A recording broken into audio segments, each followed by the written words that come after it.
We're live. So hi, I'm here. Well, actually, you know what? I can't see. See, this is weird because with this Hangouts thing, I can't see the chat or how many Right. Yeah, people are listening or anything, you which have is to kind pull of up the annoying. chat. What? You have to pull up the chat like Yeah, separate. but like with I was doing this other way to broadcast via YouTube, and you could see right there, and it was nice. But I am gonna pull up the chat right now. Hold on. But can you see it? Are you looking at it? No, I wasn't, but let Okay. me pull it up. I just want to see if anyone's watching yet. Usually it takes like a second for people to turn on. Anyway, yeah, so I was just telling, okay, two people watching. I want to talk about my public education and what we were. Okay, two people watching. Oh, okay, sorry. There we go. Echo. It's not echoing, is it? Nope. Okay. Yeah, so it was interesting. I was thinking about it, and the only like thing from the ancient world, like ancient Greece and Rome, that we ever read was the Odyssey, and that was it Mhm. in my 18 years of like formal education. That was the one thing that we read. What about you? Did you have to read all that stuff or not really? It's interesting. Before I even tell you, the Odyssey is like the wrong choice too, because I think of the Odyssey as being like for real grown-ups. Like it's one of those things that's about the long struggle of adulthood and trying to like get back to a sense of peace or something. And so like there's no way you can understand it when you're 17. You don't have like the life experience. But anyway, it's good to teach it. Let me think. No, I did no Greek myths, which has pissed me off ever since then Yeah. because it's like you can't understand anything without Hmm. that. Like right up through 1950, everything was informed by like that kind of confluence of Greek mythology and Christian tradition, and then this like maybe some of the nation state stuff in Europe. But like, so I had none of that. I had like very like one or two classic, like sort of classic meaning like 18th, 19th, 20th century, Steinbeck, Hawthorne, etc.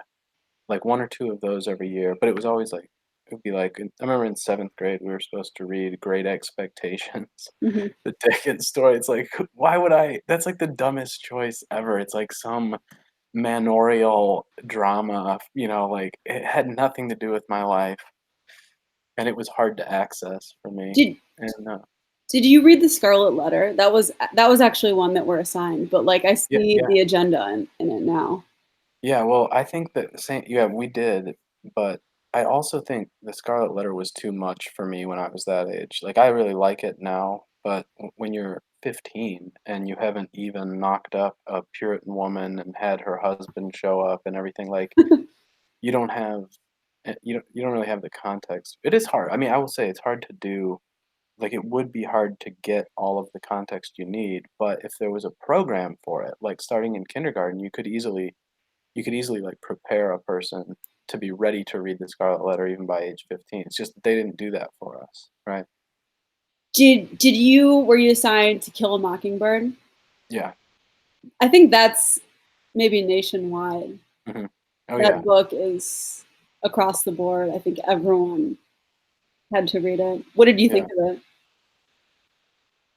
It just seemed like propaganda. Even I was in like sixth grade when we read that, and I was like, okay, got it. Like, be nice to the black people. it? And yeah, that was a lot of what we did. I mean, I had one good English teacher in sixth grade who still taught us like some of the like grammar. Like I could do like diagramming sentences and stuff. She was really serious about it. And I think, although I don't think you need that stuff to learn language, obviously many of us didn't have it and can still write and speak and stuff. I think it's an interesting, like it clues people in to the like to noticing. You just start to notice better if you get that kind of training, you know? Yeah, that's So funny. I had a really maybe probably really similar English teacher in seventh grade.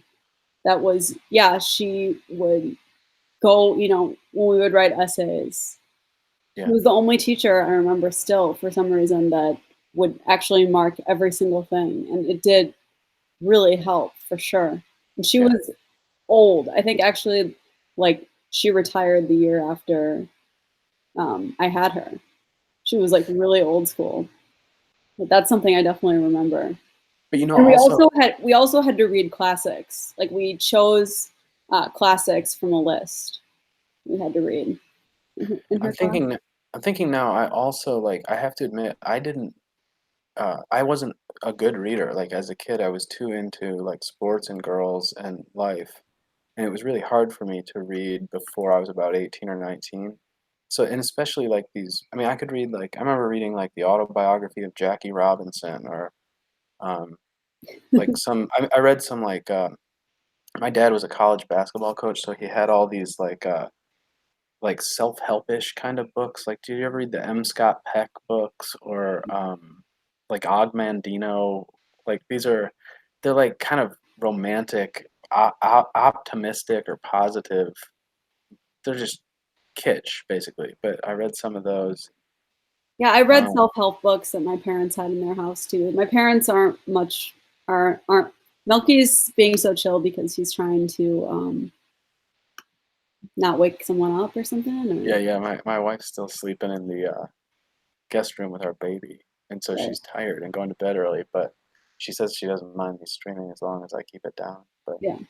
I was gonna ask you, like, so, and how did you I mean, I'm guessing everybody in our chat has the same experience, that it's just basically they give you this, like, completely almost chaotic, like, deliberately like, you titled this stream "Fake Education," but it's worse than that. It's, like, deceptive anti-education. It's like they make sure you don't get anything Real. like, that you would start to be able to string together, like, start to understand the shape of history. But I wonder Exactly. how did you, like how did you piece it together in the early phases? Do you remember, like, your early like, where it started clicking? What started clicking? What do you Like, mean? I remember for me, this is kind of embarrassing, but I read, first I read some Henry David Thoreau, and I liked that when I was, like, 15 or 16. But my mom kept insisting, like a boomer, that I read Ayn Rand's novels, and I did, and they were, they're like I was 19 or 18, and they're like they're page turners, basically, so I got through them. And I remember standing at, Barnes& and Noble one day and looking at some of her nonfiction. I can't remember what it was, but you know how they sell those books, like, by the dozens or whatever, and I remember reading in her, she said she was influenced by, like, Victor Hugo and Dostoevsky, and she liked I remember she named Rachmaninoff as one of the composers, and, Mhm. maybe because I don't know, I liked her books at the time, and I went chasing those down, and so it's interesting to me to think because those are like, I actually like Hugo, even though I know he's a arch romantic, and Dostoevsky's awesome. Like, I actually kind of appreciate like, Rand just for that, like, just for that recommendation, because then once you get onto that, you can find like, life becomes more interesting. All of a sudden, then I'm reading, like, about the medievals thanks to Hugo's Hunchback and, um, etcetera. I've actually never read any Ayn Rand novels, but I have one of her nonfiction books. It's called The Return of the Primitive. Did you ever read No, I that? don't know that one. Mm, It's really interesting, actually. And what is this guy in the chat saying about me? I look like a heroin addict. Thanks. nice. I am wearing like kind of a gross thing. Okay, I'll take that off. I am not a heroin addict. I don't look like a heroin addict. That's really mean. I Fan. don't know what I'm supposed to like have like a face full of makeup or something like that. Otherwise, I look like a heroin addict. Okay. Anyway, gonna drop that. Yeah. So Return of the Primitive. Um, yeah. So it's basically about the 1960s revolution period, and what did I say? Oh yeah, so she was basically against this sort of anti-industrial, back to nature. Who was that guy that wrote the manifesto where he was completely anti-industrial and he did some The bombing? Unabomber? Unabomber, yeah. Yeah. Yeah, it was basically like a rebuttal to that about how, we should Mhm. want technology, we should not wanna live, Right. um, primitively, because then we're basically, like, becoming animals, Okay, and but, like but yeah, and you're right, like, Rand loved s rocket ship launching and stuff like that. It is like it's like capitalist fetishism, but what what I mean is, like, you know how, like, you kind of follow the thread from one book to the next, and you're kind of like you follow your interests, like, when did that click into gear for you, and was it reading in school or, like, outside of school that that's a good question. Like, I was always a big reader. Like, when I was a kid, I read a lot of I read, like, every book that was in my house, including, like, adult self-help books like, How to Win Friends and Influence People, and yeah, Swim with the Sharks was another title of one. I read, like, kinda girl, fluffy books like Judy Blume and stuff like that, and, like, I also really liked, like, historical fiction series, but it was like, yeah, I didn't read anything serious at all. Probably, I think when I went in high school, I wasn't really that into it, I guess. I liked, like, we read, like, one Shakespeare play, and I remember really liking that, which one? Romeo and Juliet. Yeah. That was the only one. What else? I'm trying to think if there's anything that I really liked in high school that, like, really piqued my interest, and, like, honestly, there wasn't. We really were assigned, like, mostly garbage. But I was always, like, interested. Like, in college, I expected that we would be, you know, reading more interesting things or more important things, and it didn't really happen. Yeah. Like, I signed up for classes in cultural studies, which I thought would be like, what it sounds like. You study culture, like high culture, like critiquing culture, but like actually doing that. But what it was actually just Marxism in the Frankfurt School, and I didn't even know what that was. But that's what Mhm. those departments were, and it was kind of a disappointment. So I really, everything that I read was like on my own, basically. Like, we Yeah. read one excerpt of a Dostoevsky book, an excerpt in Yeah, a that doesn't yeah, in like a survey class, and that was really, really interesting. But I read we had a my senior year, I had a teacher, like an AP English teacher who was maybe not great, but she had us read a lot of the, like, short stories from, like, Melville and Hawthorne and Poe and that stuff, and I did like that, I think, when I was in senior year, even though I kind of barely read it. There was, like I had a sense that this stuff is, like it's mature or something, like, it's very thoughtful stuff, and I would like, that intrigued me. But I started college a biology major and chemistry minor for 2.5 years, like, because I didn't I wanted to, make money, like, that was what I thought you were supposed to do, and, I just had enough of it after I think it was my first semester of junior year that I switched to English major and started reading more seriously. that's funny, actually. My husband was like a biology major too for the first 2 years because his dad is a microbiology professor, Mhm. and then he switched to English too. What is like, does he do anything, With it. yeah, like, related? No. Yeah. He was he taught or middle school for like a couple years after college, Mhm.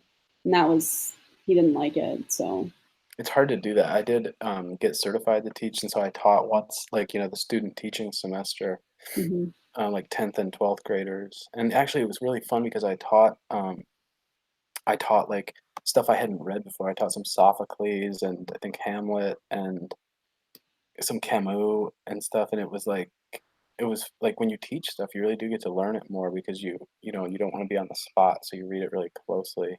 Mhm.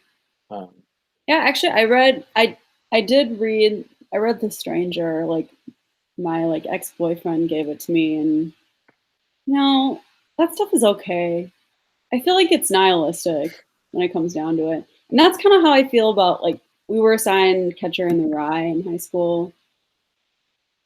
Is that a nihilistic book? I feel like it's completely Good question, but I think with I'm kinda really into both Salinger and Camus, okay. and I know you're it's like I think it's kinda cliché to be into both of those, or, like, people will call you sophomoric if you're into those, but I like, first of all, fuck people, like, there's always a gatekeeper like that, but I think that both of them had a deeper sense, although unorthodox, they had a deeper sense that they were trying to at least, like, earnestly address the challenge of nihilism.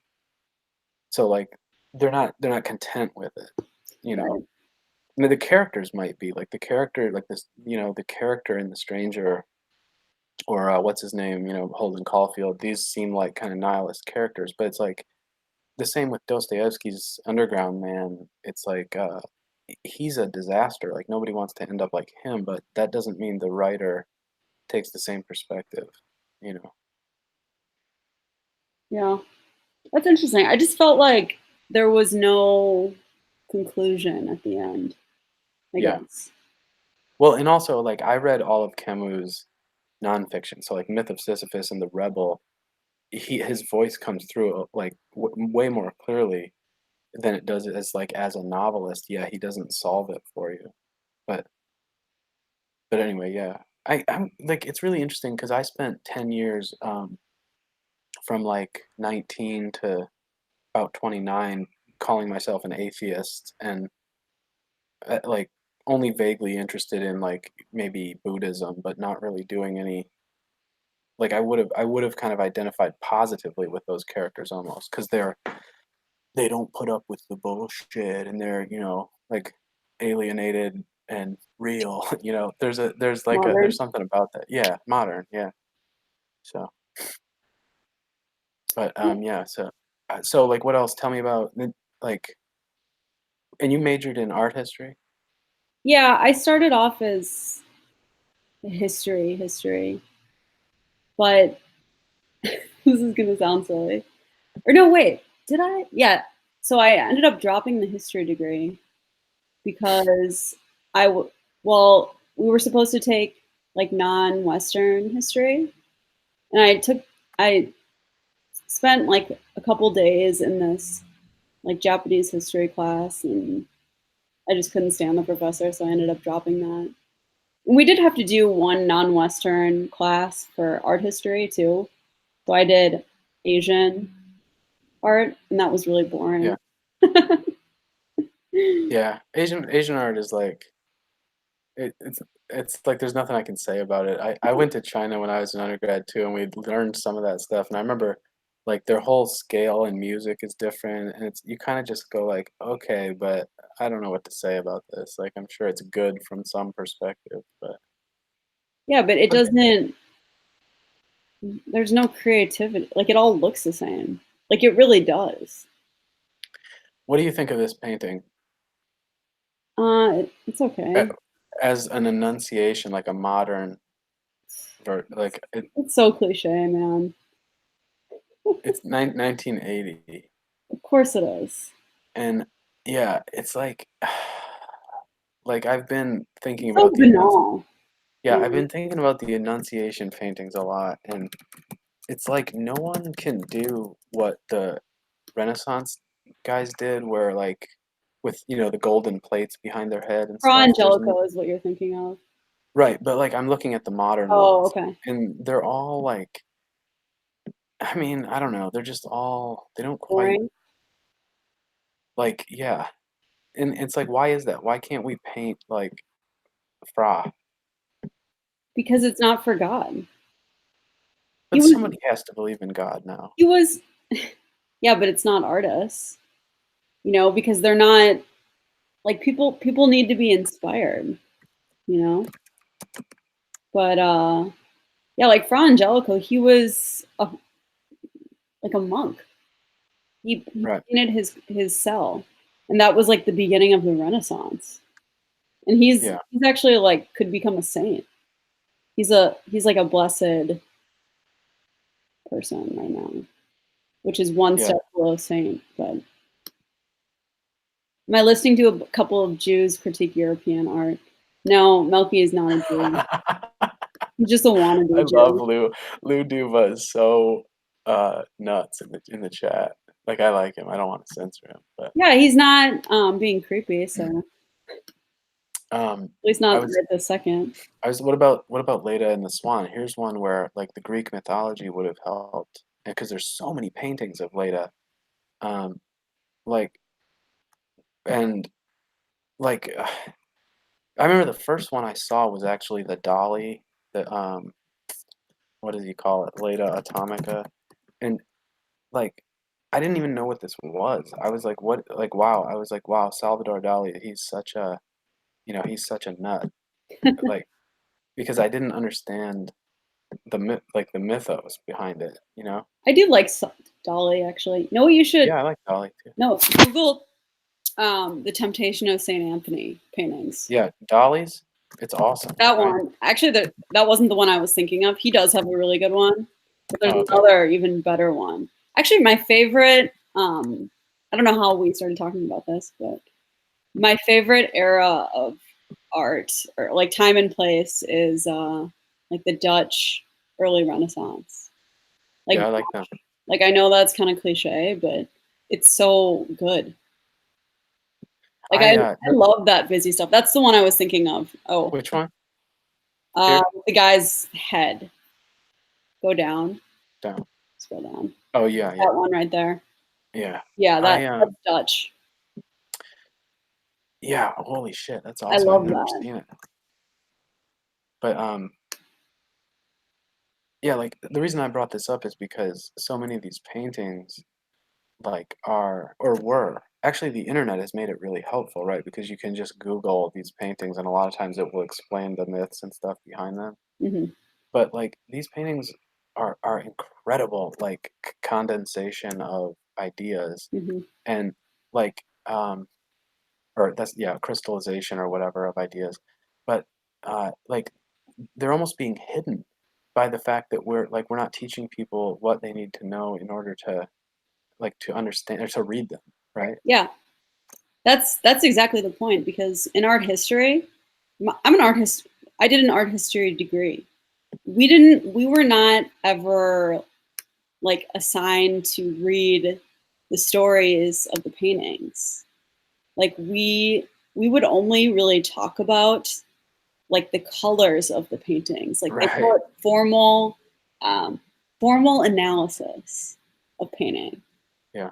And all you do is talk about the colors, the shapes, the brush strokes, but we didn't discuss the content ever because we didn't even know what it was about. And I don't know if our professors did, but you have to basically, to understand these paintings, you have to read the Bible, you have to read Greek mythology, you have Yeah. to read like the lives of the saints, all of these things. Otherwise, it makes zero sense.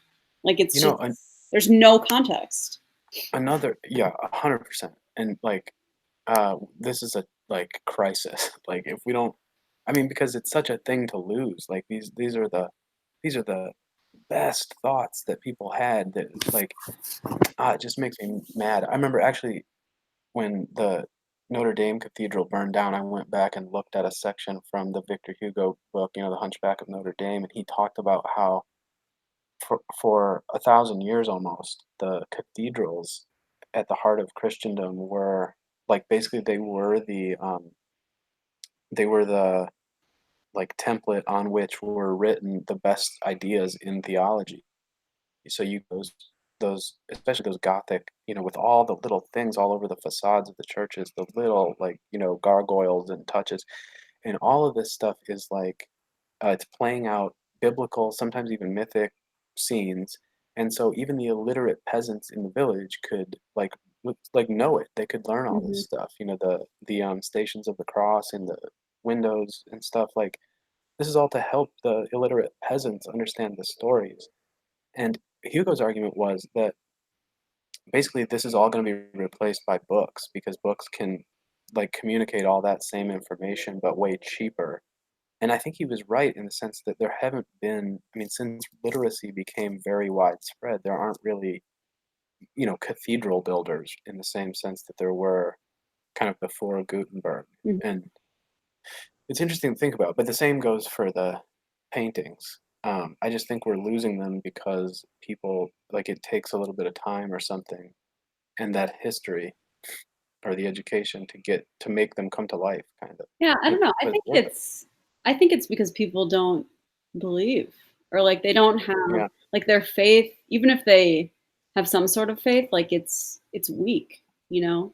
yeah, Like, I can't remember how much I told you about this, but I think I mentioned to you that in Britain in the 1800s, like, the 1830s up until, like, the beginning of the 20th century, there was actually, like, a high church revival in England where they were kind of it was like Christina Rossetti was a part of this.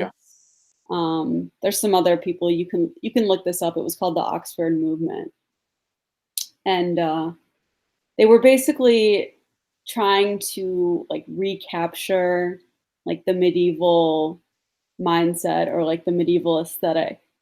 So they would sometimes go into old medieval Gothic cathedrals and kind of restore them, or they built some new ones, and they were like really richly painted because during the Reformation a lot of stuff got yeah. destroyed and painted over. That's why I kind of think everyone says, oh, we don't make this anymore. It was just like this organic decline. But if you actually look at the history, a lot of this stuff was violently suppressed. And Yeah. then like you see like there's these little like periods where people tried to kind of revive it and then it kind of went away again. But Like, it's all the French Revolution. Like, it's basically they start rededicating temples to reason and stuff, yeah. and like, reason never builds its own cathedral, you know? It only just, like, seizes on the stuff and this is true of, like, even, like, I've often thought that the you could even say the Constitution, like, the American founders took for granted or had no idea how they were operating on, like, the momentum of Christian like, culture, Right. 1,000 years of momentum of, like, even things like manners and just, like, general expectations, and so then you can write up a list of, whatever, the Bill of Rights, and that's gonna guide people, but really, it's the Christianity that's, like, the operating system for this nation at the time. But Mhm. then you pull the Christianity out, and it's like, "Oh, well, why isn't the Constitution working anymore?" And it's like, well, you've, like, pulled out the whole foundation, kind of. Yeah, that's kind of funny actually. I was listening to a talk yesterday. It was called Liberty the God That Failed. Mhm. And apparently, and I didn't even know this, in the 1830s again, like during around I think like before the Civil War period when things were getting kind of rocky in the United States, there was like this movement. I can't remember what they're called. I think like some sort of the reformers or something. There was this movement to amend the Constitution to specifically include God or include the Christian God because they were actually worried about this. They were worried that like the pure pursuit of liberty or like these secular ideals would eventually destroy the country, and I think they were right. Well, actually, like it's the thing is, it might have been founded, like, in that you ever read any Thomas Paine? Like, or any of the deists? Any of the deists, they're basically, like, Unitarian Universalists. Like, they don't believe anything except there's one it's like Newton's God is their God, just this, like, creator deity Hmm. who's not involved, and so, like, I have this theory that, religious reform, religious or, like, revolutions, like anytime you see religions getting overthrown or new ones getting birthed or whatever, you also see political revolutions happening. So in 1776, like you get this, like that's at the very low point of sectarian and like zealousness, like since 1620. religious, like, fervor had never been that low as it was in the 1770s, and then what you get, of course, is so if you collapse your, like, faith in the religious institutions, then also you're collapsing faith in the political institutions. It all kind of goes together, and so if you don't believe in God, then why should you believe in King George III or the British monarchy or any of that stuff? And Right. then you just start over on, like, basically nothing, right? There's no, like, Dignity. yeah, yeah, that's what they did, I think. So it's like maybe this whole thing was just founded on nothing, and it just took 100 or 150 years for, the peasants to feel it. Like, but the elites almost did that on purpose, or yeah, Yeah, I kind of think the whole project was maybe a little bit hubristic, and I actually think that's like I've been realizing like hubris is like maybe the defining characteristic of like the era that we live in. And maybe it's been building up for like 200 years, but yeah, it's particularly bad right now. mhm, Like this whole attitude where we just think that we are like the most advanced, smartest people that have ever lived, and everything, everything from 100 years ago, they were dumb yeah, and racist and silly back then, and now we have it all figured out. And it's just like, and that's the funny thing is if we were in school assigned to read Plato and Aristotle and mhm, all of these classics that people, had been reading, we we probably wouldn't be that way. Maybe you said, like, maybe it is, like, by design. Like, if we were to actually come in contact with the great ideas, we wouldn't, you know, have such shitty ideas, basically. yeah. I heard someone say recently that, like, the Greeks or the ancients believed that they were basically, like, descended from and kind of fallen from the gods, and so, like, in their imaginations, their ancestors were great, and they were kind of less great. So you had that, like, this is in Hesiod, the I think it's the Theogony or the Works and Days, like, he talks about the 5 generations from gold, silver, I think it's bronze, and then, like, clay, and then he says, like, "Woe unto me to have been born in this 5th generation, so fallen, so unfortunate," you know? But we, of course, we believe oh, yeah, it was Ken Brown said this. We believe that we are descended from monkeys, and, like, our ancestors were all racists and sexist, and we're very good, you know? Isn't that amazing? Like, it's such a perfect reversal once you see it like that, Ken and Brown yeah, is a genius. yeah, I went where does he come from? Like, he He must has, have like, been the most homeschooled? original ideas I've heard, you know? Yeah, I feel yeah. like, yeah, my ideas are just, like, a total boring rehash in comparison to his, but He seems to have a classical education, right? Like, that's a part of like, I don't know how he got it, I did but I actually asked him once if he was homeschooled, and he said no. mhm, He's probably just, like, autistic and read a yeah, lot. yeah. Ken Brown, yeah, he has a YouTube channel, just look it up, Kenneth Brown, yeah. Um, what else were we talking about? Yeah, I think this whole, okay, actually, no, this is what I wanna say. What you said before about, like, revolutions, how they try to, like, break with the past or, discard, but, like, if you do that, basically you end up in this, like, cultural memory hole, I guess, where you like, I think that's what we're in now.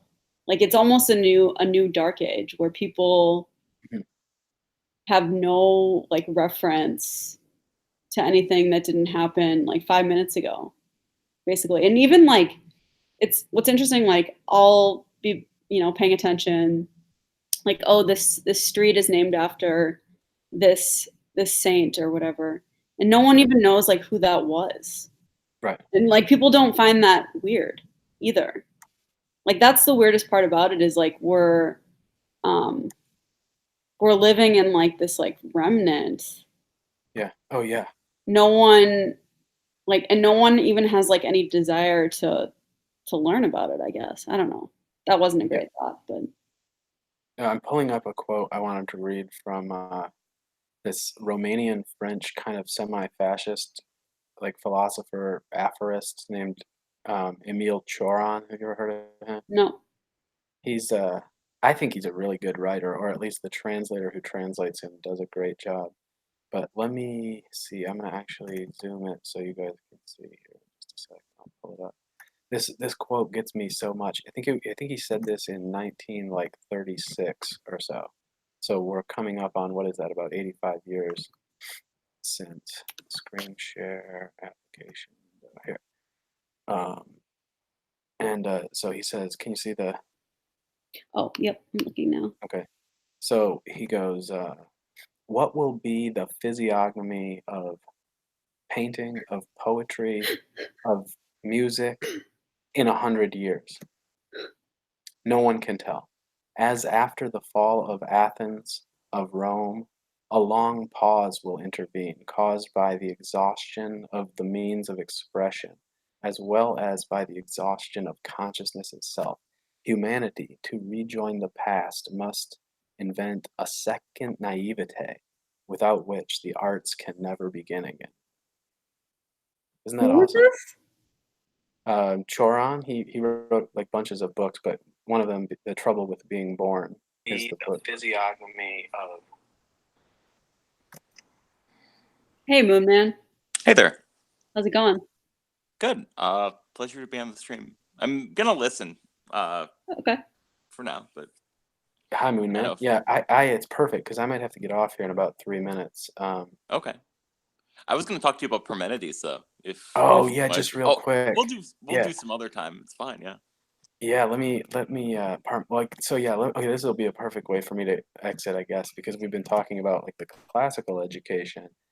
I actually did in graduate school. I had so I went to grad school for like literature, but we Mhm. had enough what do you call them, electives that I took. My two electives I took like world history to 1500 and then world history to or 1500 to the present, and I took it from this really good professor who like everybody else hated. He didn't even use a Yeah. computer. Like Uh-huh. his research was that he built catapults from like 14th century. It was That's awesome. fantastic. But anyway, he had us buy this book on the pre-Socratics. Yes. Okay. And man, holy shit, like once you read like because the way that if anyone teaches you anything about the classics, they say like, oh, Socrates, Plato, Aristotle is like Greek philosophy. But when you read just any like compilation book on the pre-Socratics, you realize like they were doing this for centuries before this. Yes. Yes. And like Yes. and like and when you get to Parmenides and you realize that Parmenides is like he's like it's like the highest idea you could ever imagine, and so it Yes. must have been after many, many, many centuries of people trying to get to Parmenides. And that was like I think that was 600 or 500 BCE.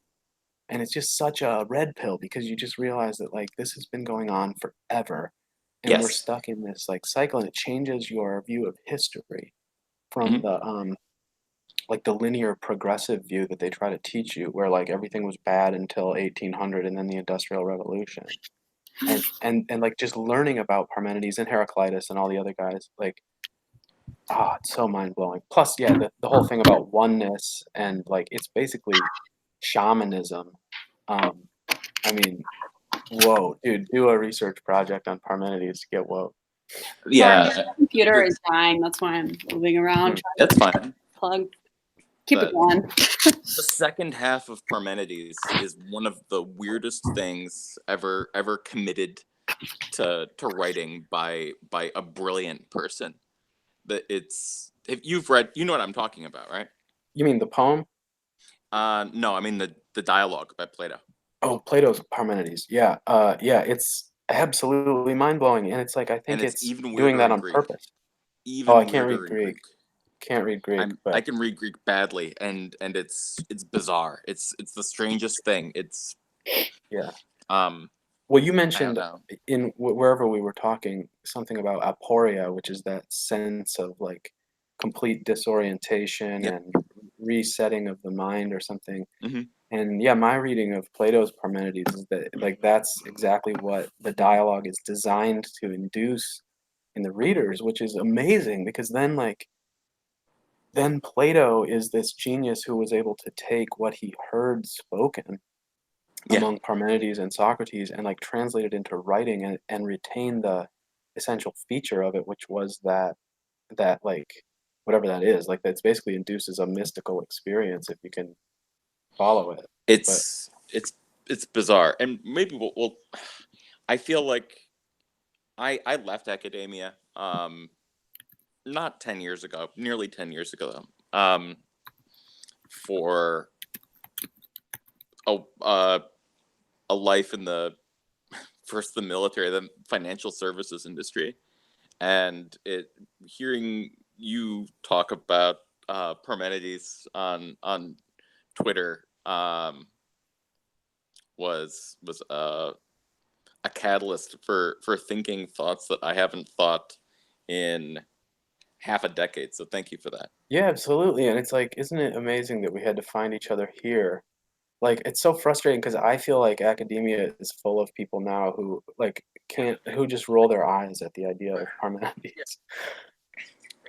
Yeah, I'm lucky in that where I went to undergrad, it was a good school, but it was small and it was sort of a backwater in many ways. I feel like it was the island of misfit toys Mhm. for teachers as well as students, and um, there were people there who were able to nurture deep thoughts that where I went to graduate school, um, which was, I guess, like a top five program.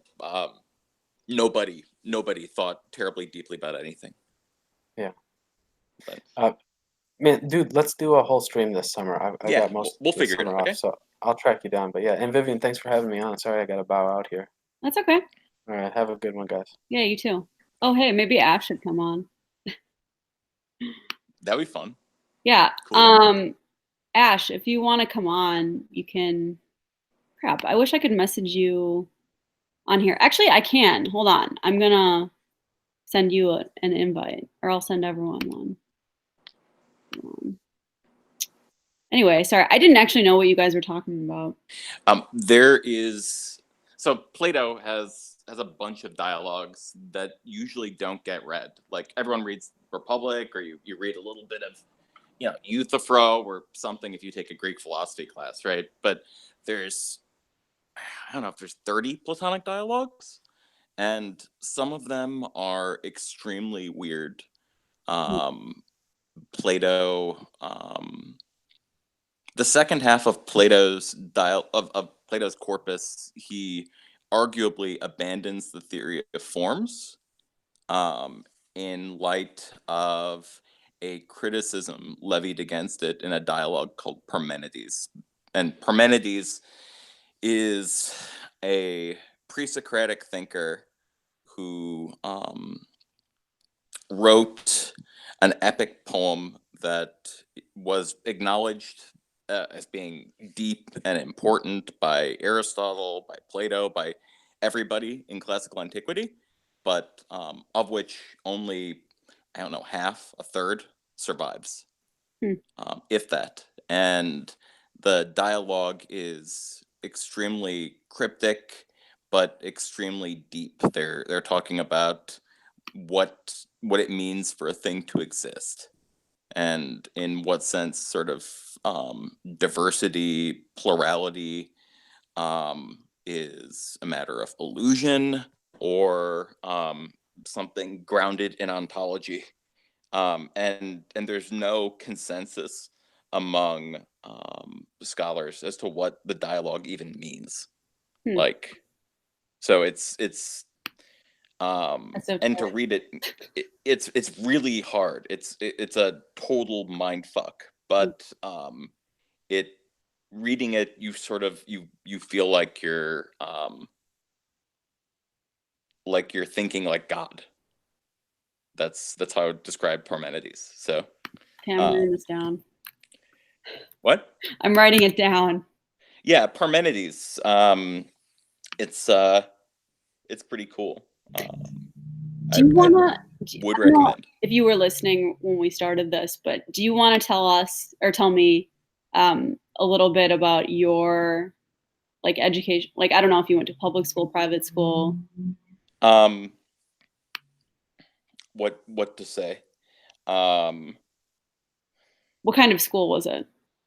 Me, I went to a um a good liberal arts undergraduate What about institution. before that? What about, like I went to a very good public school that was effectively segregated from diversity mhm, by property taxes.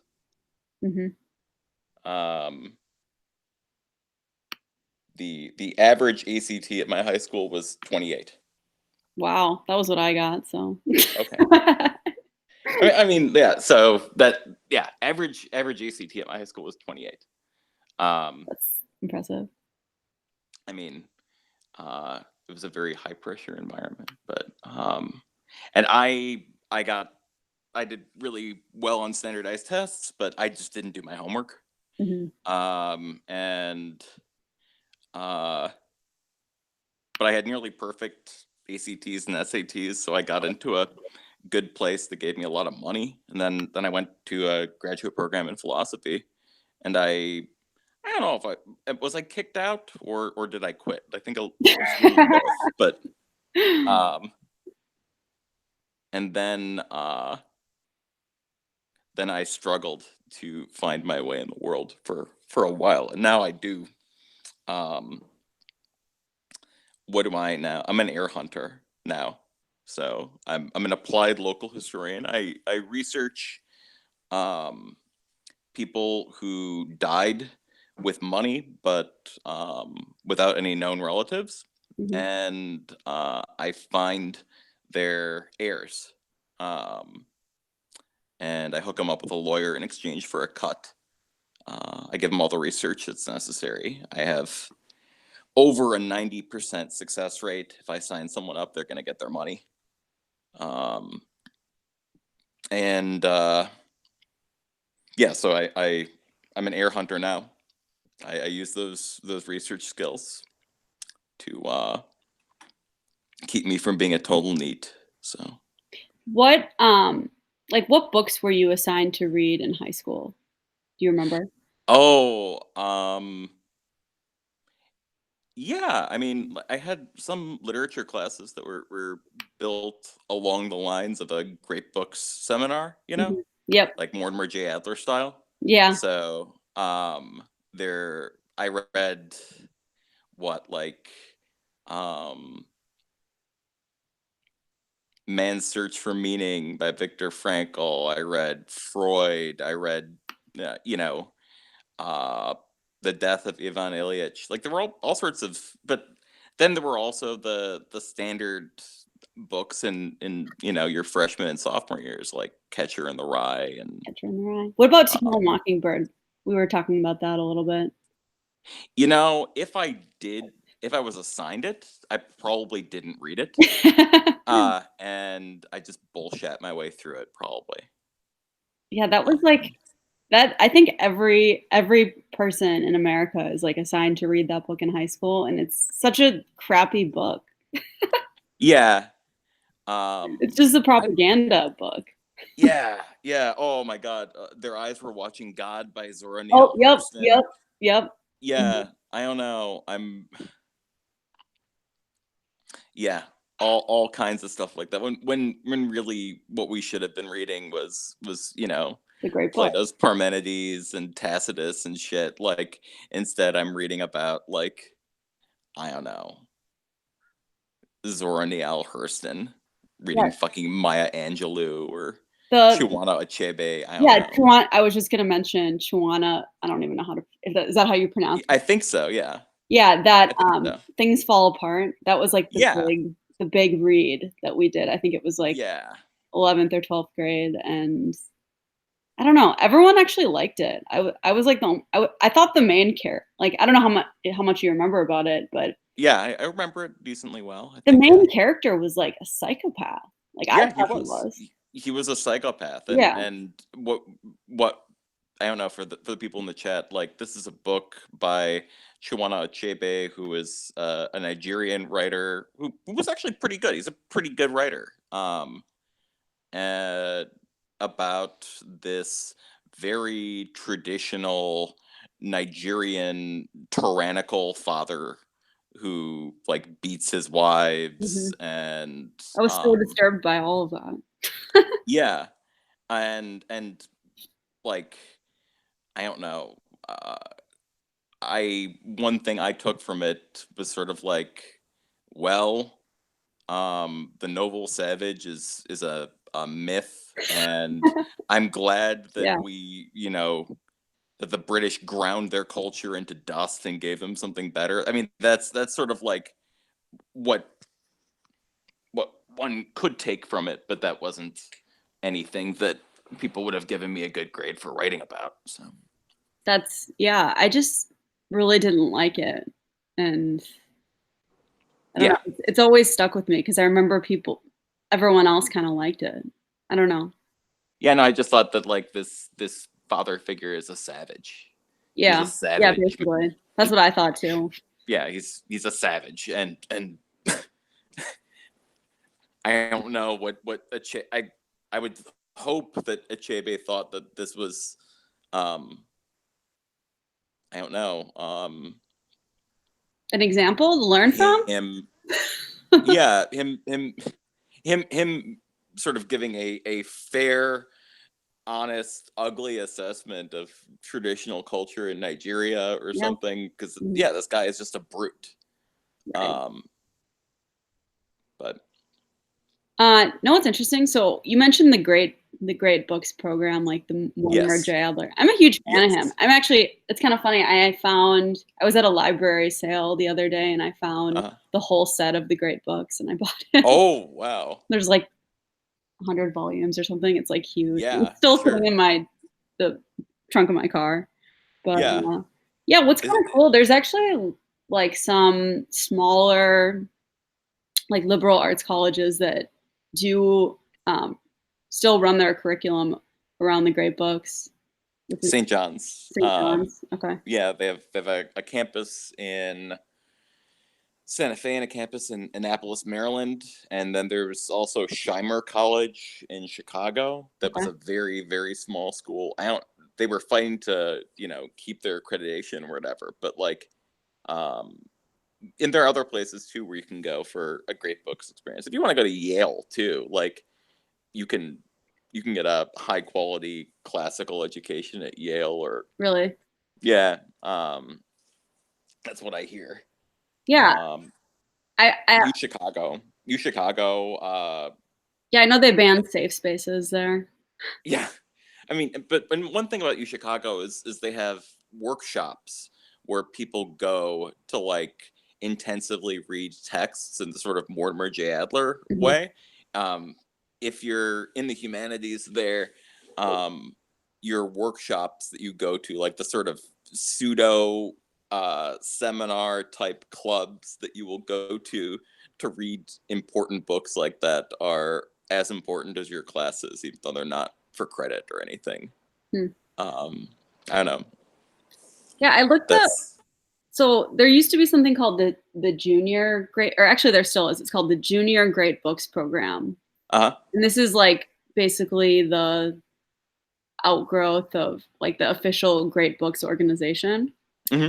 So I was looking at their website to like see, if it's still good.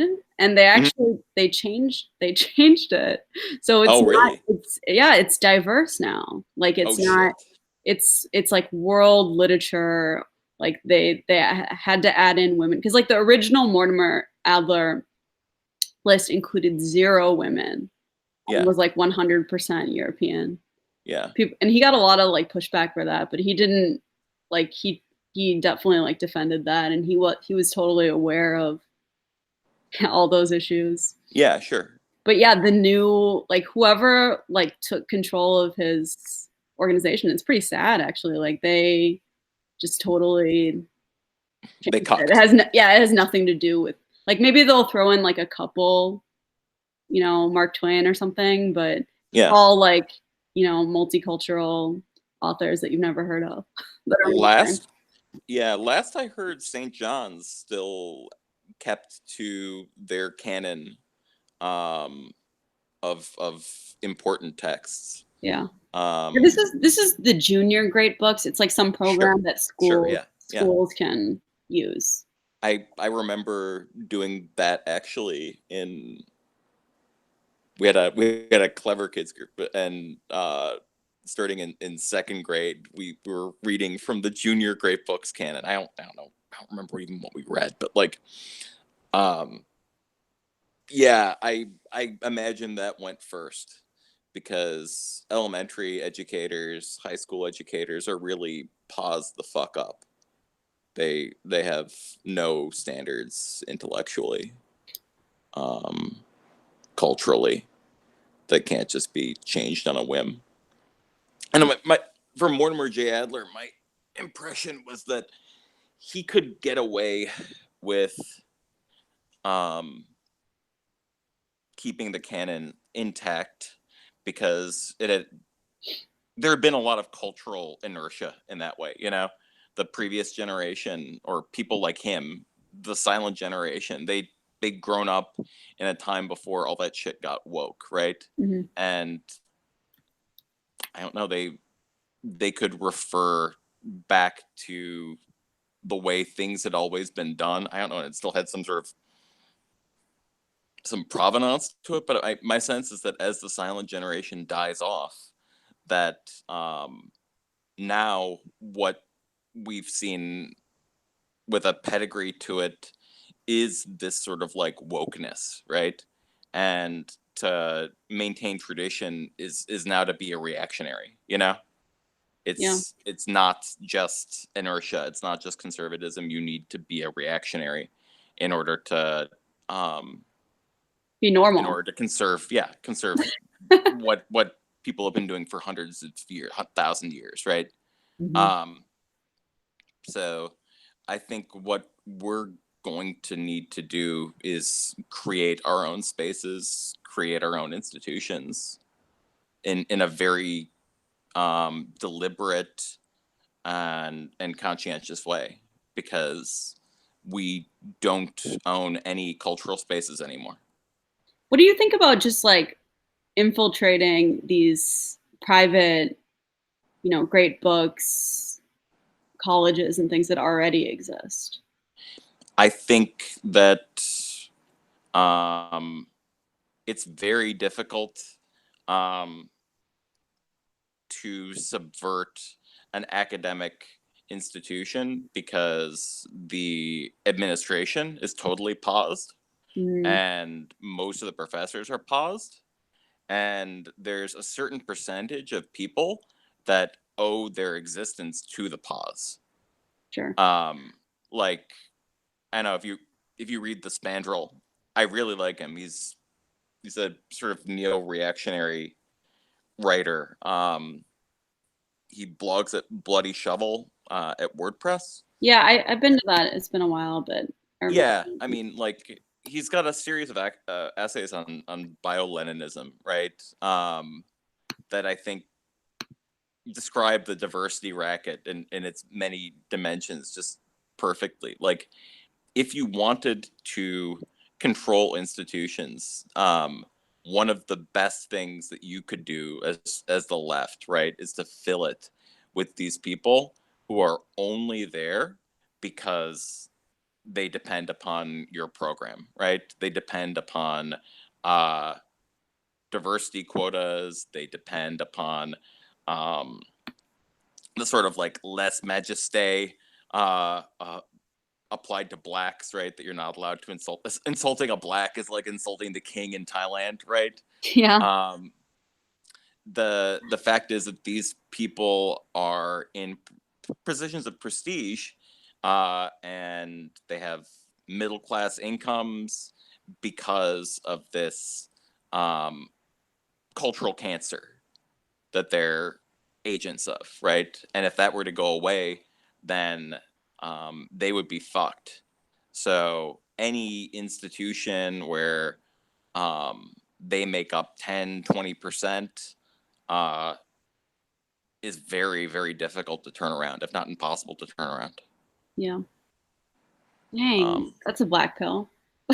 Yeah, I mean, like, I always thought that things were gonna get fucked, and that technology was gonna improve, and because of that, there would be sustained improvements in our living conditions, and who knows, maybe down the line there'll be embryonic selection, so it won't be that bad. 2 generations hence, we'll avoid global Haiti, right? Because everybody will be 3 standard deviations smarter or something. But um, I was white pilled by the arrival of Trump, and white pilled, I guess, to some lesser extent, because I'm not a European. I was white pilled by Salvini in Italy. I was white pilled by Brexit. I think that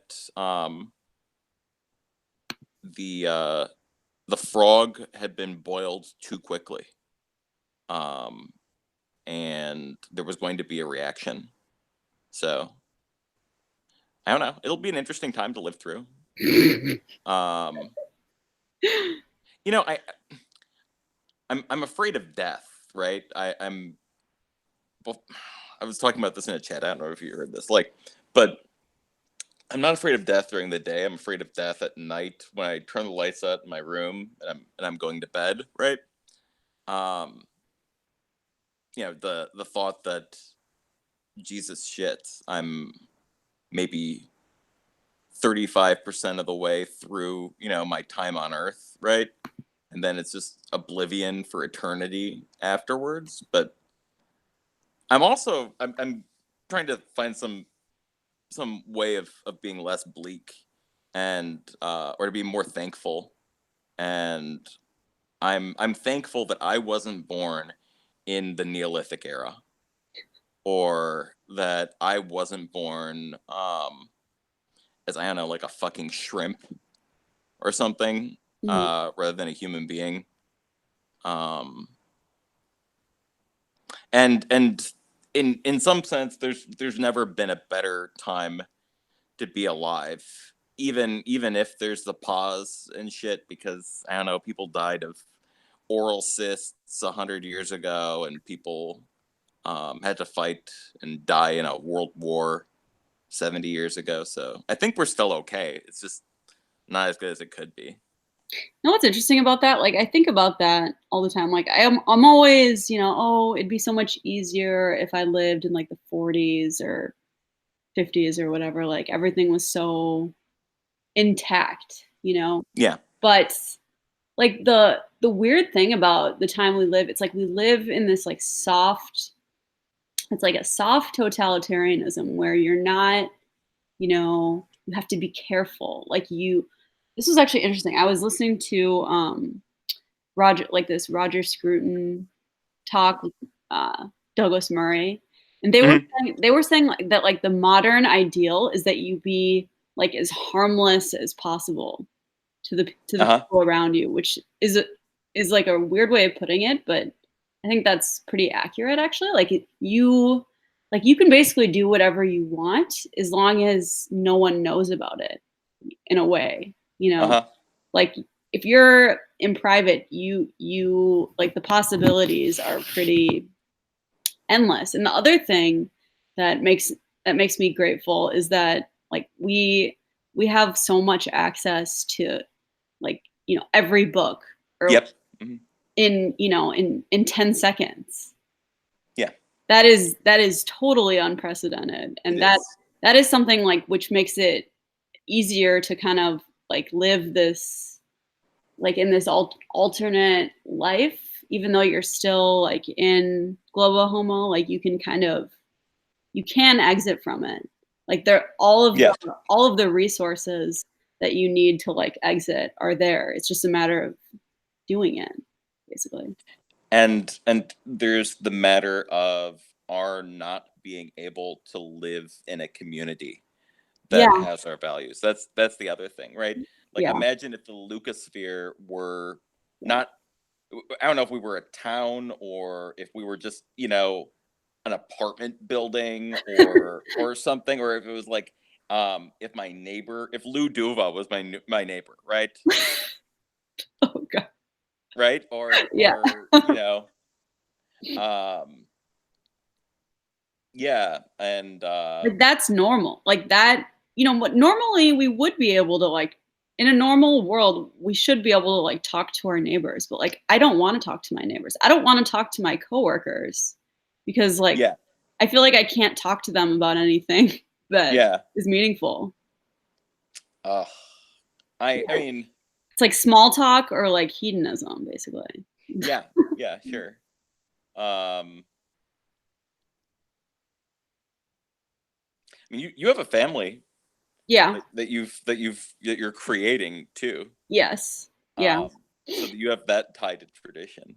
Yeah. You have But like that. our family can't just like exist on its own island either too. Like that's not going to work very well. Or like, this isn't exactly like Little House out on the Prairie, right? Right. On the one hand, there might be on the one hand there's a degree of isolation that you guys live in, right? Yeah. And the other, you're also surrounded by all these bugmen, right? Hmm. um I don't know, it's an interesting time. These are not the circumstances that we evolved under, certainly. No. um Yeah, that's definitely true though. Like that is like the biggest problem is the like atomization. yep, yep. I don't know what to do about that. No I'm not one ready no one to. really does. That's the problem. Yeah, I'm not ready to, like, move to the Orthodox Jewish neighborhood Right. and I don't know, go to the mikvah after I jack off or something. Like, that's not that's not me. Yeah. I'm not for that life either, but um I don't know. I work 60 hours a week, so I Wow. like, I'm doing basically two people's jobs, right? Hmm. Um and I've been at this for 2 years, and I'm just made just enough to sort of like hang on, and now it's finally coming through. So that'll be nice. It'll be nice to have a little bit of be an upwardly mobile person again. Did you see what Um, Lou Duva said to you? what do you say? I'm not looking at the chat. He said, "Oy vey, I work 60 hours a week. Oy gewalt." He must be a Oh, Jew. Otherwise you wouldn't be saying oy gewalt. yeah. No, did I say that? Holy shit! Oh my god. I say it sort of ironically, but like, yeah, I guess. You know, it's it slips through. Sorry, dude. Yeah, I feel like and maybe this is like partially my own fault too. Like I don't have to be so um paranoid or whatever, but like I feel like I go to work and I like don't even want to talk to my coworkers. But like maybe that's just me being like a snob or something. Like Uh maybe huh. maybe the like, people would be like amenable to talking to me about things, Hmm. but I actually did. It was kind of funny. Oh, I like went out to lunch with some coworker of mine. This is like a couple of years ago now, Yeah. and it was like before the Trump election, and Uh she huh. starts bringing up Trump, and I was like, Uh well, huh. I kind of like Trump, Uh huh. and she like didn't even believe me. Like she thought I That's was just funny. messing with her.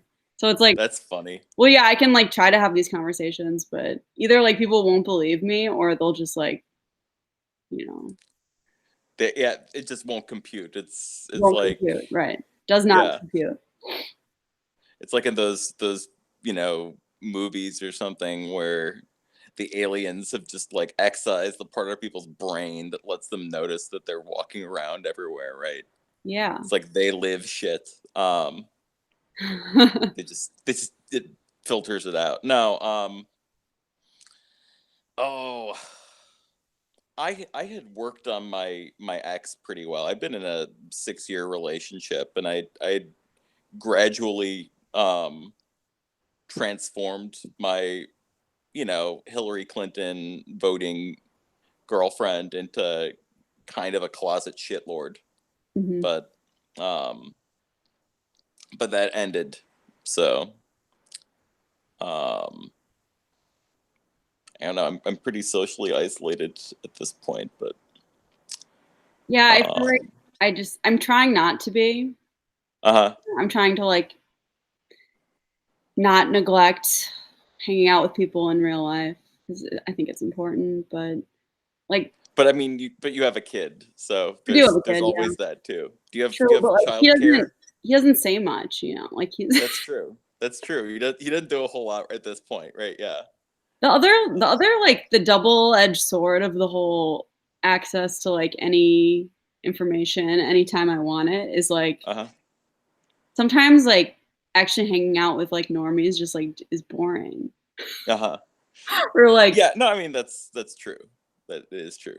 it's not like intellectually like stimulating enough for me and I just get bored and that's like rude, but I And don't and really know what to do about it. and I it's not even like I need a whole lot of intellectual stimulation. I am fine. So my former secretary was a based Indian, like a feather Indian, not like a dot Indian. Mhm. Um and she wasn't she wasn't an intellectual of any kind, right? But she was a Trump voter, and she had been known to let slip a couple N bombs. Um, so it, I don't know. We formed a rapport, but she got poached.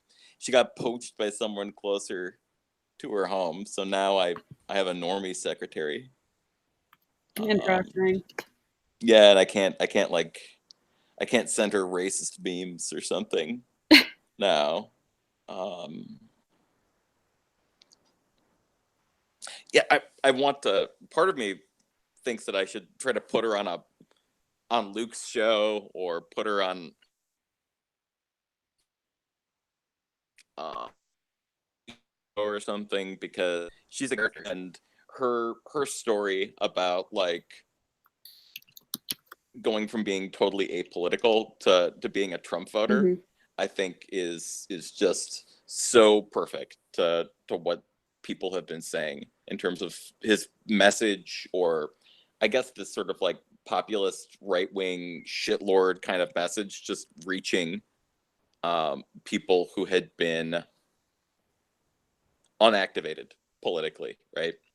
Hmm. Um, it's like her husband owns a body shop on the outskirts of the city, and he used to make a very good living, mid six figures, because he had a very low overhead operation, and he had a good relationship to the assessors, right? The people who represent the insurance companies used to have an understanding with the guys they went to high school with who were the body shop owners and stuff. So I don't know if some money changed hands, but they had a very nice business going for themselves until the insurance companies came in and started very aggressively cost cutting. Like basically cut out all of his margins. He went from making like $400,000 a year to making like 90,000.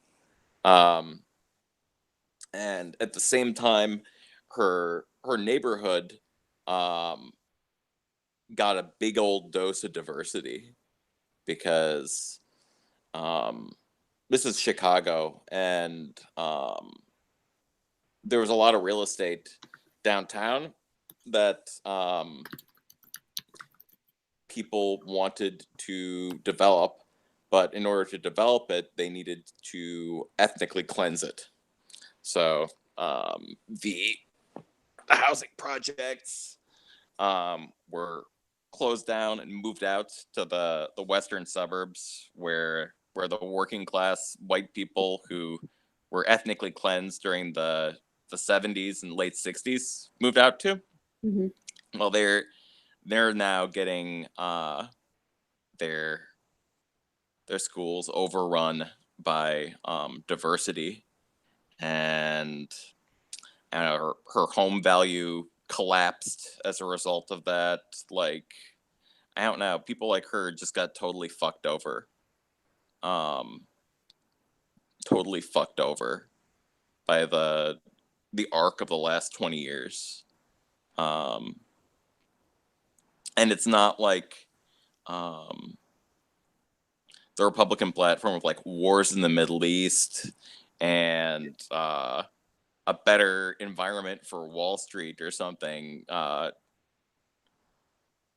was gonna drive her to the polls. No, it was like her husband was um, was rear-ended by an illegal immigrant, right? Who So was didn't have mine. what? So was mine. Oh, really? Yeah, and And she lied in court, and he got fucked over. Anyway, go yeah, on. the same thing, right? Yeah. This woman didn't have insurance. Right. This woman gave him whiplash, right? He had to be out of work for weeks, and I don't know. His body's already kind of messed up from, I don't know, working with cars and lifting heavy things his whole life. Really, really threw him for a loop. And then this woman uh, totals their car, and nothing happens to her. Nothing happens to her because the system is too compassionate, right? To treat her like a human being, to treat her like an adult. Or there's just no money in it. Wow.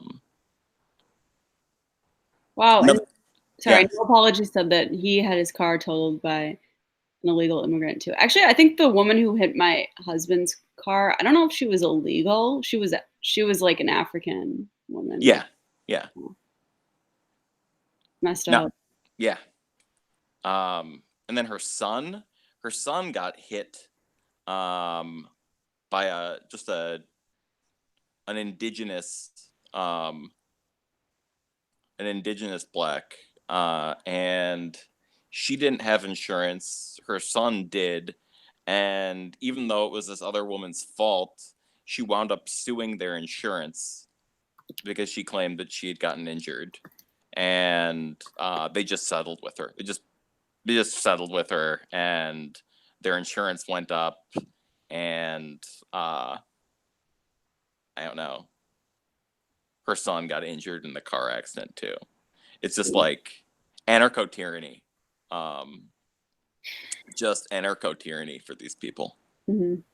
Um, Yeah, that's funny. I was totally apolitical too. Like not before Trump, like mhm, but just like before I even looked into any of this. mhm. I was apolitical my entire life, basically.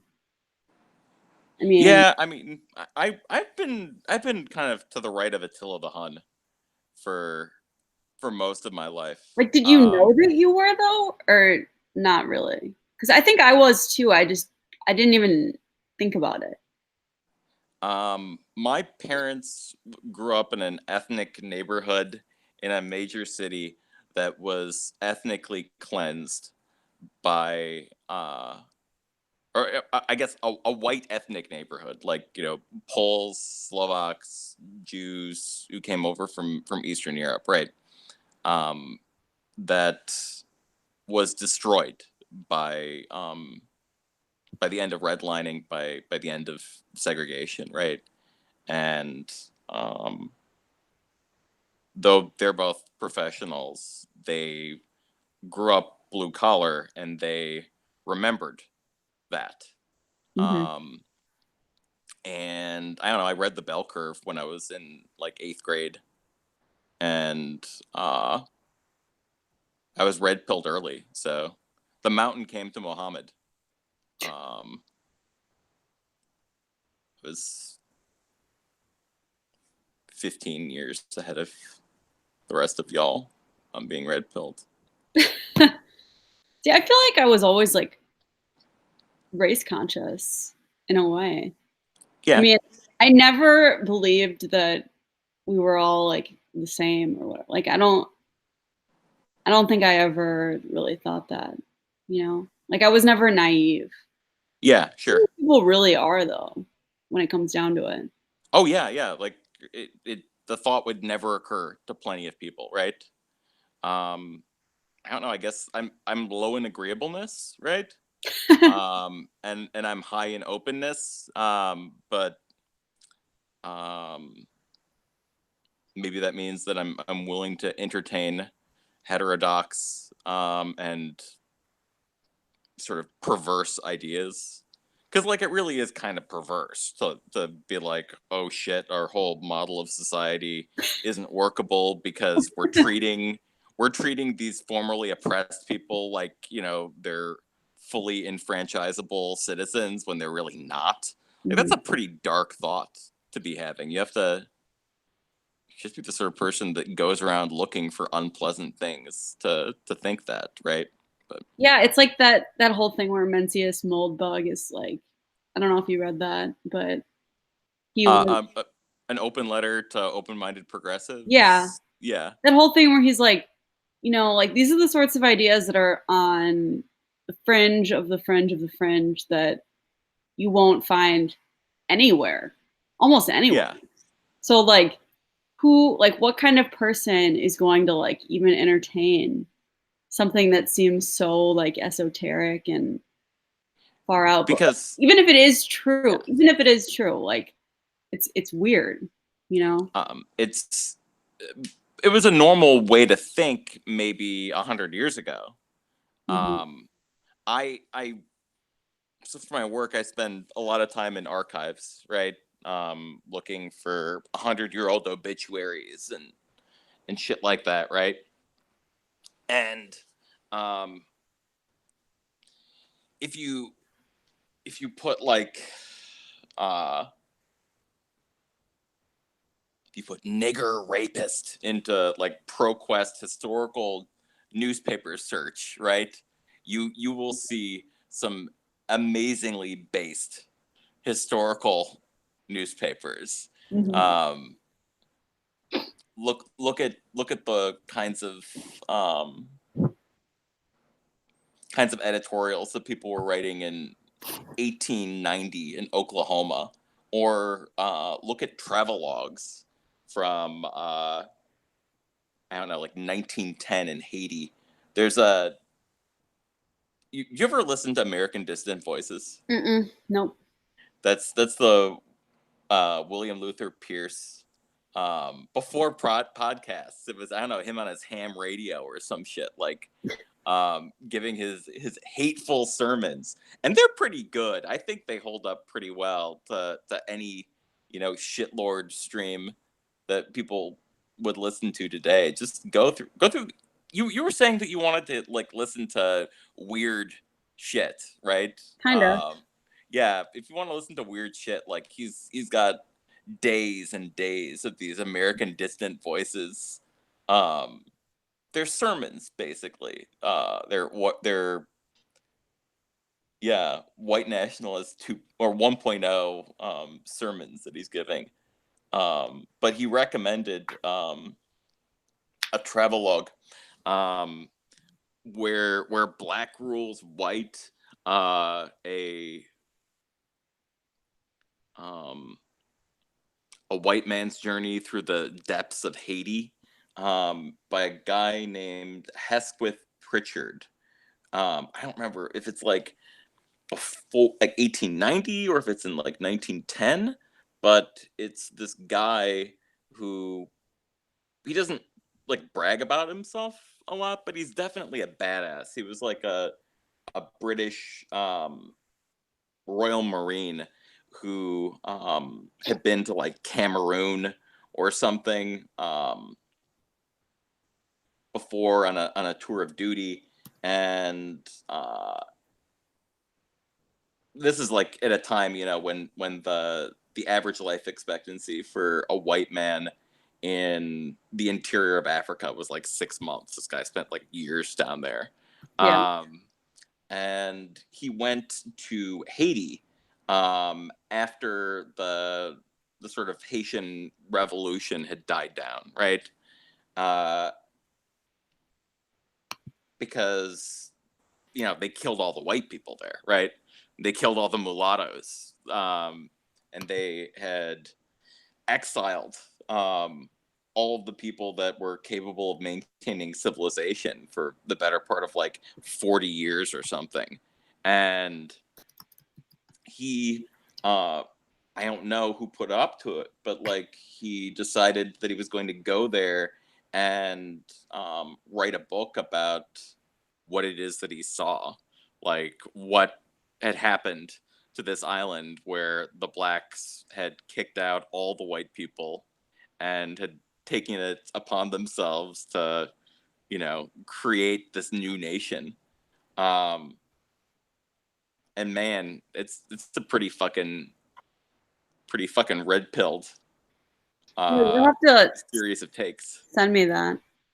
Yeah, I'll send you a link. It's a free book on Google. You Okay. can still download it. It hasn't been like memory hold. Hesketh Pritchard. I know he talks about like there's maybe we'll do a reading of this. Maybe we'll have a reading group of Hesketh Pritchard, but because right now, if I try to summarize it, I won't do it justice. It'll be sort of mangled, Oh, hey. disordered. Josh is here. What's Hi, up, Josh. folks? Hey, How's everyone doing? good. How are you? I just finished doing the Broken Arrow with Jefferson on Radix. So just the post-stream come down where like all the neurons are still firing, but you don't really want to do anything. Yeah. What were you guys talking about? So we last week we did Dragged Across Concrete. We do movie reviews and like pop culture stuff.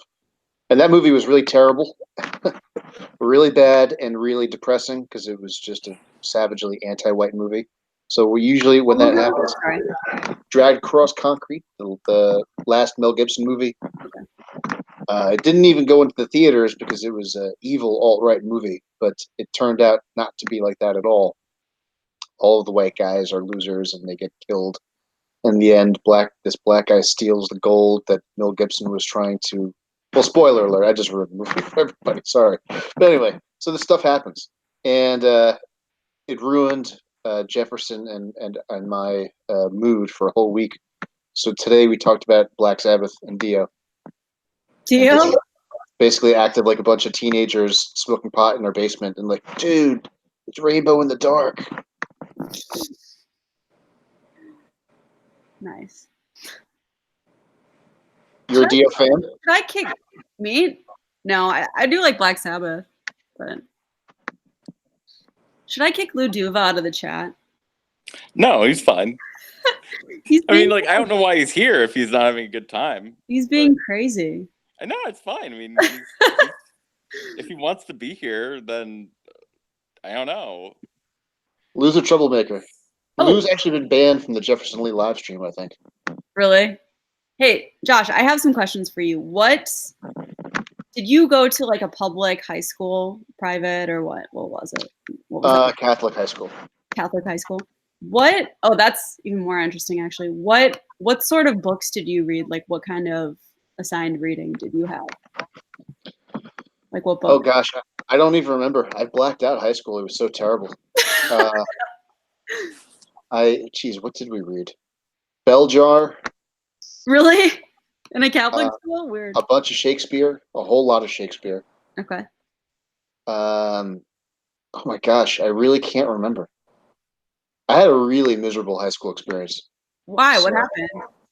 I don't know if that anything happened per se, but I was just kind of a moody, like weight of the world on my shoulders kid. So for no reason, I think probably. We read Things Fall Apart. Yep, we already talked. Were you listening when we talked about that? Yeah, actually, I heard that part of the conversation. Okay. I don't remember that book at all. I thought it was pretty boring. What's oh gosh, what's the book where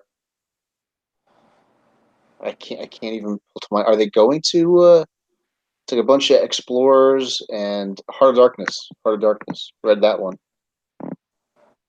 What else? That's all I can remember. I wish I would have read like about like Robin Hood, like knights and swords and things like that. Like battles. Like, isn't that what like kids are interested in, kind of?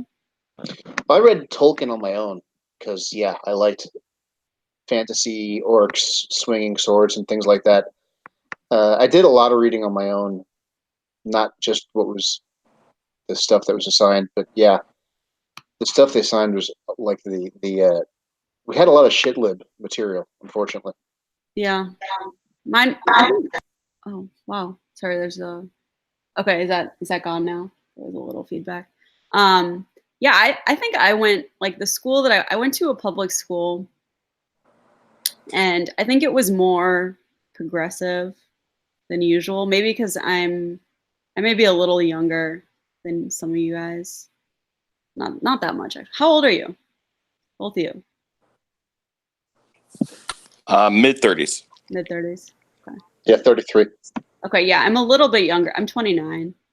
But yeah, it was like particularly like liberal school. Like our history program was really bad. Like we didn't even learn things like the things that we needed to know, like about American history. It was really just like slavery like every year. Like I'm not exaggerating. Junior high school was better. I see. I did public school, and then I went to Catholic school. So I kind of it was weird for me because I got total ass backwards education, and then I went to a private school, and it was the flip of everything.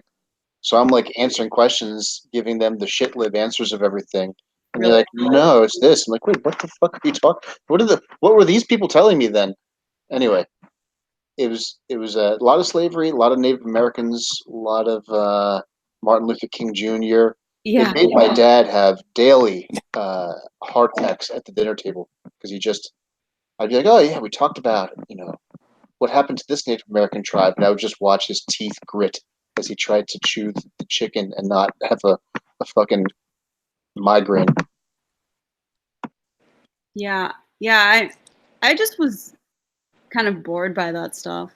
And then like I felt like I had to like reorient my whole brain and like relearn everything.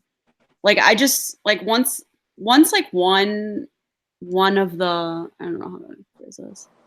Like one pin dropped, it was like I actually had this moment where I realized that everything I learned in school was basically like the inverse of the truth. I also read Great Gatsby, Catcher in the Rye. Oh yeah, Those we ones read I read that too. too. Ender's Game, read those. Yeah. So yeah, Just some, oh yeah, Ender's Game. I actually really liked that. I thought it was pretty cool. I heard the movie was terrible. I haven't seen it though. I haven't seen the movie either, but there's a person named Ender Wiggin in the chat. Isn't that from Ender? Yeah, that's from Ender's Game. Duh. Except I think his avatar is of a hip young African American, so probably not the same guy. Okay. What about college? What was that like for you? Pretty shitty too. I didn't want to go to college. I was mentally over education midway through high school. I kind of had like a smarter than everyone else complex, probably undeservedly, and I just floated through undergrad. Didn't I went to a not a great college for the program I was studying. It was a good college, but just not for what I was studying. What were you And studying? psychology. Okay. And like my degree was held up practically for 2 years because of just bureaucratic nonsense, and it really sucked my enthusiasm for higher education. Yeah, I don't know if you were here when I was talking about how I wanted to take cultural criticism classes. Like, because I thought it would actually be like criticizing culture, like in a productive way, but it was actually Yeah. like Marxist gobbledygook.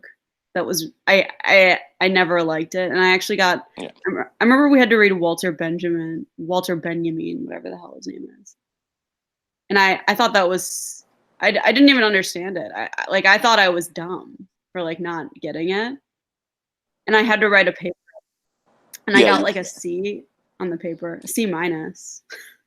My teacher was like this Indian like SJW lady. Or I wouldn't call her an SJW. There wasn't really SJWs at that point. At least not that I knew of. But yeah, I like tried to like argue my grade because that's like probably the worst grade I've ever gotten. Like on a paper, C minus. If they were SJWs, they were probably still incubating. They hadn't gone blue hair, 70-pound overweight mode yet. Well, she was Indian, like dot Indian. Like she was an older woman teaching the Frankfurt school. So I don't know if she would go like full blue hair, but I'm sure, she goes along with all that stuff. Someone's saying in the chat that Walter Benjamin wrote some good stuff. I don't know if he did though. Like I don't know if you guys are familiar with him, but I'm not at all, no. I always thought it was incredibly boring. Art in the age of mechanics. Art in the age of mass okay. reproduction. Yeah, he was basically arguing that we don't need art anymore because we can just reproduce everything so easily. Stupid. Like that's not the type of cultural criticism I was seeking. Like I think I was looking more for something like Roger Scruton, like that type of where you actually talk about real culture. High culture. High culture, yeah. Or even like criticizing low culture. I would have been fine with that. Or criticizing high culture, criticizing any culture, not like deconstructing it. Like that doesn't seem accurate, I guess. Well, what exactly is the difference?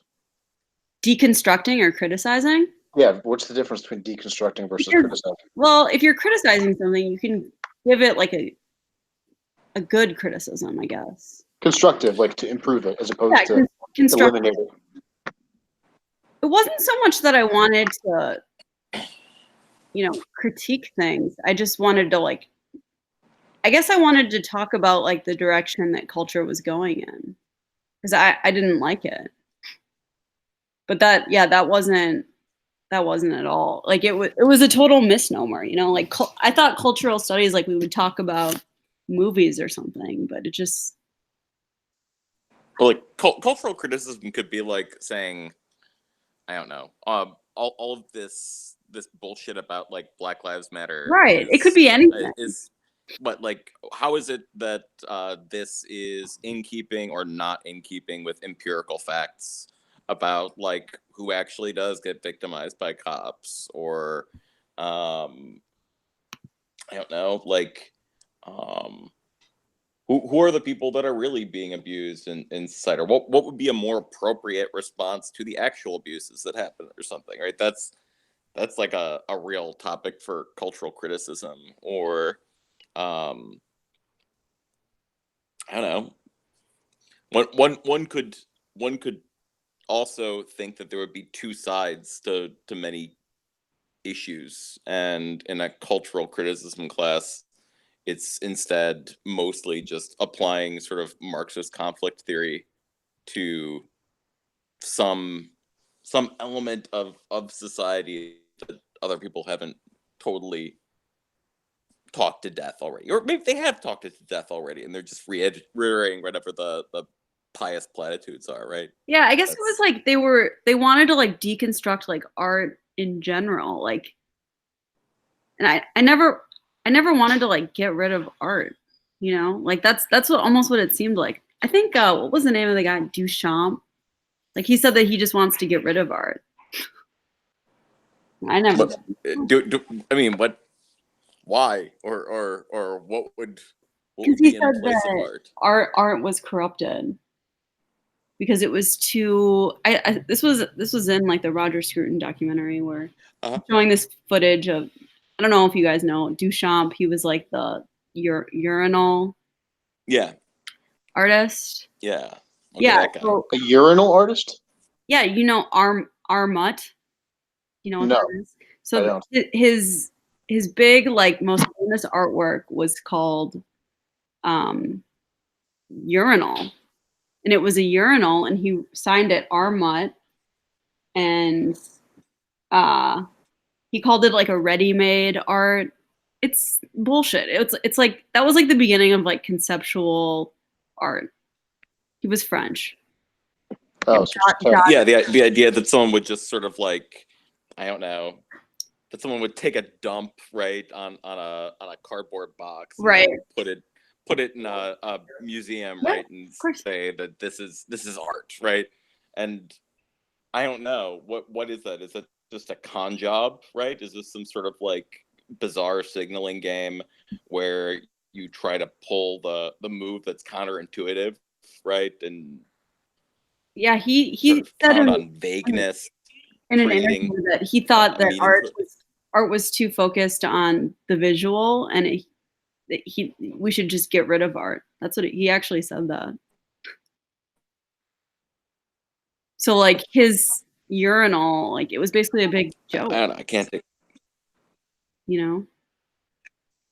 I knew a woman like that. Yeah, I can't She, take that very seriously. I knew a woman who wanted to make her own art display, and it would be like a 4 or 5 room display. Each room would be kind of dedicated to a different sense, and in each room, people would be fucking.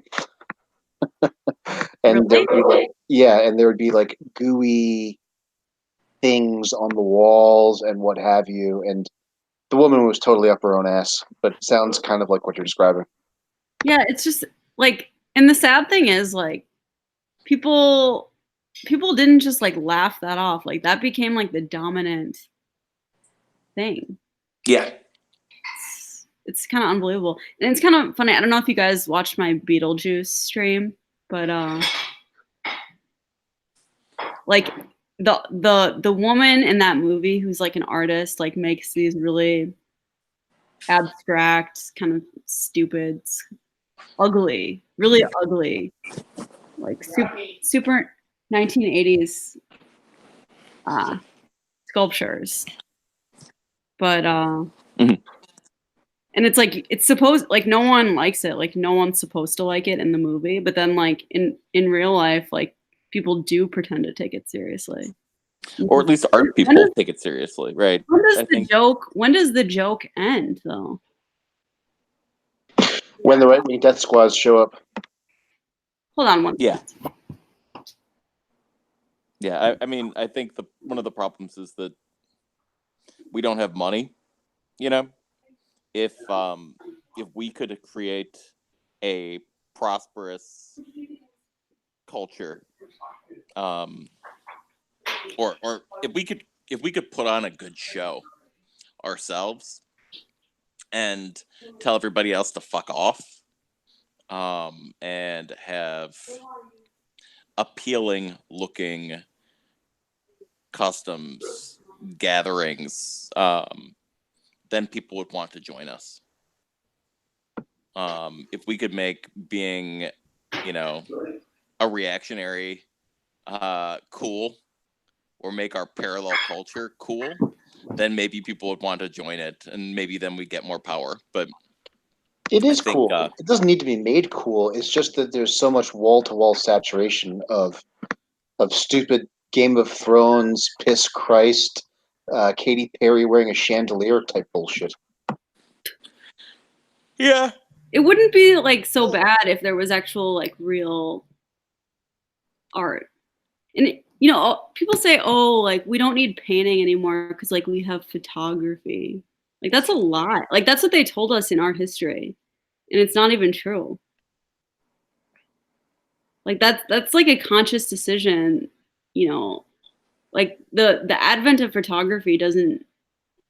I don't think it has anything to do with painting. Like I guess you don't need painting as like a necessity, but you never did to begin with. Like it was never necessary. It's not about necessity. It's about this is Exactly. something really difficult and it's representational. I've taken my hand at painting. It's really, really, really difficult.